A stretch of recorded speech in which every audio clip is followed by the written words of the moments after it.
అందరికీ నమస్కారం అండి. అబిడ్స్లోని 50 సంవత్సరాల చరిత్ర కలిగిన ఇస్కాన్ టెంపుల్ని సందర్శించామండి. ఈ గోల్డెన్ జూబిలీ వేడుకలు, ఆలయంలో సేవలు మరియు మహాప్రసాదం గురించి వివరంగా మాట్లాడుకుందామండి. ఈ టెంపుల్ సౌత్ ఇండియాలోని మొదటి ఇస్కాన్ టెంపుల్ అండి. ఇది 1976లో స్వామి ప్రభుపాద గారు హైదరాబాద్కు వచ్చి దీన్ని ప్రతిష్టాపించారండి. ఈ 2026 నాటికి ఈ టెంపుల్ ప్రారంభించి 50 సంవత్సరాలు పూర్తయిందండి. ఈ నెల ఆగస్టు 15 నుండి ఆగస్టు 18 వరకు 4 రోజుల పాటు నిర్వహించారండి. నిన్నటితో ఇది ముగిసింది, కానీ భక్తులు మాత్రం ఇంకా వస్తూనే ఉన్నారండి. ఈ వేడుకలు సందర్భంగా 4 రోజులు దాదాపు 5 లక్షల మంది ఉచితంగా అన్నప్రసాదం కూడా చేశారంట. అంతేకాదండి, ప్రత్యేకమైన కార్యక్రమాలు కూడా ఇక్కడ ఏర్పాటు చేశారండి. 6 దేశాల నుండి కొంతమంది ప్రముఖ కీర్తన గాయకులతో భజన చేయించారండి. అంతేకాదు కీర్తనలు కూడా పాడారండి. భజన, జామింగ్, అలా శోభాయాత్ర మరియు తెప్పోత్సవాలు వంటివి చేశారండి. 108 మృదంగాలు, ఒకేసారి 108 మృదంగాలు వాయిస్తే ప్రత్యేక కార్యక్రమాలు ఈ వేడుకలో ప్రధాన ఆకర్షణీయంగా నిలిచిందండి. టికెట్ ఏమీ లేదండి. ఈ వేడుకలో పాల్గొనడానికి అందరూ ఆహ్వానితులే. అయితే ఇక్కడ యూత్ కోసం స్పెషల్గా ప్రారంభించారండి. యూత్ చిన్న చిన్న విషయాలకే ప్రాణాలు తీసుకుంటున్నారని, వారికి మానసిక ధైర్యం అందరికీ అందిస్తామని ఇస్కాన్ ముందుకు వచ్చిందండి. ఎవరైతే ఒంటరిగా ఫీల్ అయినా, మాట్లాడడానికి మనుషులు లేకపోయినా ఇస్కాన్ టెంపుల్ వారి కోసం ఒక కౌన్సిలింగ్ ద్వారా సపోర్ట్ చేస్తుందండి. ఇలా యువత కోసం ఒక మంచి అవకాశం ఇచ్చారండి. ఉద్యోగాలు లేదా చదువుకునే వాళ్ళకి ఇక్కడికి వచ్చి సండే అంటే ఫ్రైడే నైట్ వచ్చి సండే వరకు ఉండి ఆశ్రమంలో ఉచితంగా దేవుడికి సేవ చేసుకుంటూ మళ్ళీ సోమవారం ఆఫీసులకి చదువులకి వెళ్ళిపోవచ్చండి.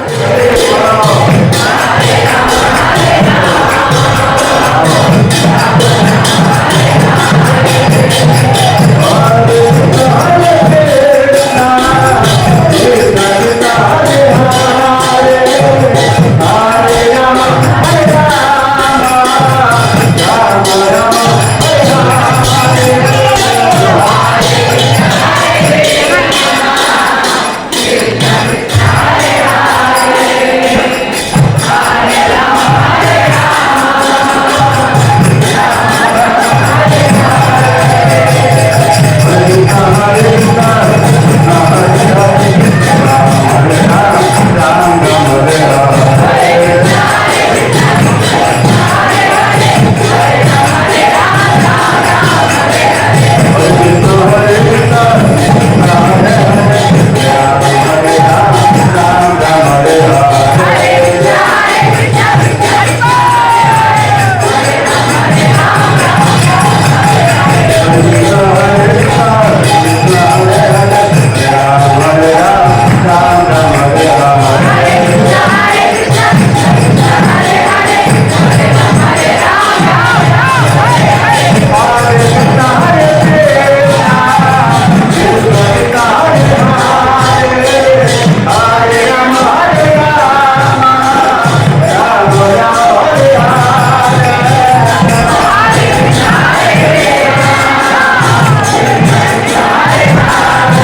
చూశారు కదా ఇక్కడ భజన.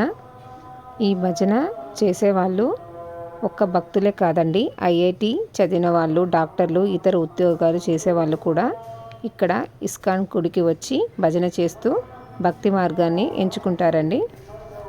ఇక్కడ జరిగే భజన వల్ల కలిగే ఎంటర్టైన్మెంట్ చాలా ప్రశాంతంగాను ఆనందంగాను అనిపిస్తుందండి.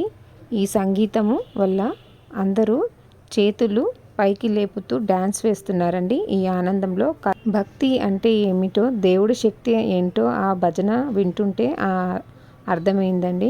అంటే ఆ భక్తిలో లీనమైపోయారండి. నేనైతే మొదటిసారిగా ఈ ఇస్కాన్ టెంపుల్కి వచ్చానండి. నేనైతే చాలా హ్యాపీగా ఫీల్ అయ్యాను.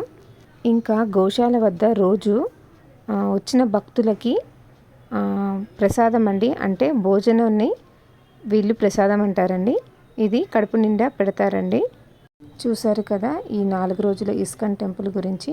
నచ్చితే లైక్ చేయండి, షేర్ చేయండి. Thank you for watching.